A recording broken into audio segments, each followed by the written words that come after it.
You were in the room when the president addressed the forum. Your impressions of what he had to say? Yeah, in this conference, it's about national security, economic strategy. I'm not sure that we sent the right message for this crowd. I think that a lot of people are concerned with the U.S. commitment to NATO. They should all know it's very strong, and that we appreciate the member nations of NATO who came to our aid in Afghanistan.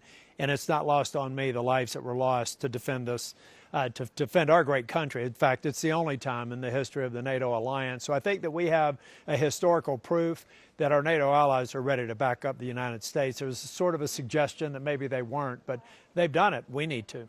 The fact that the president says U.S. military involvement in taking Greenland is off the table, does that ease your concerns? No, because it was never on the table. I mean, that's a false concession.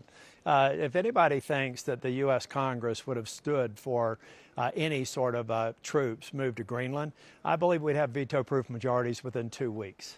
So it was never on the table. And I get negotiating posture, but also get showing respect to our NATO partners and allies who have died to defend our country.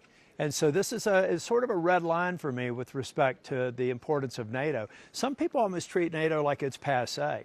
I think they're making a huge mistake. They should look at the 62 F-35s that are on order from Finland, a new NATO country.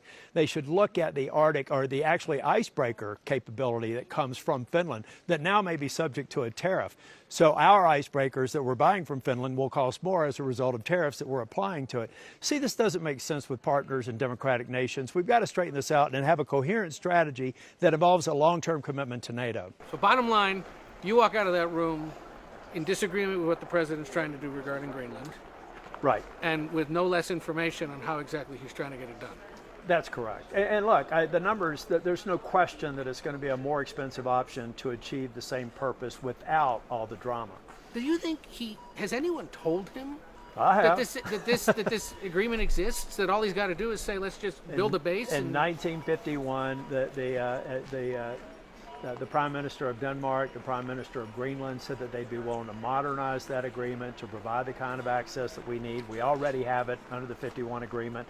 So that's what I mean. This is drama or a false crisis. There's a way to achieve what the President rightfully points out we need to achieve in the Arctic without any of this drama, without any of this discord, and without any of the threat to the long-term stability and reliability of the NATO alliance.